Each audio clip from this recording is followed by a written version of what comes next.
భూమి మీద మా భూనివాస కాలము నీడంత స్థిరం. నీడ ఎలా కనబడుతుంది? ఎండ రాగానే నీడ కనిపిస్తూ ఉంటుంది. ఎప్పుడు నీడొస్తుందో దాన్ని మనం చూస్తాం. ఎప్పుడు ఎండ తగ్గుతుందో అప్పుడు కనబడే ఆ నీడ అదృష్టమైపోతుంది.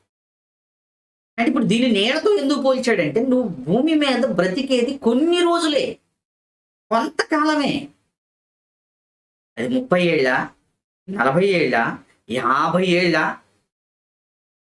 చిన్నతనమా, యవ్వనమా, మధ్య వయసా, వృద్ధాప్యమా, ఏదైనా కానీ ఖచ్చితంగా నువ్వు ఈ భూమి మీద కొంతకాలమే ఉంటావు. ఆ కొంతకాలం, ఆ టైం పీరియడ్ని ఏమన్నాడండి? మా పితరుల వలనే మేమును నీ సన్నిధిని ఎలా ఉన్నామట? అతిథులం.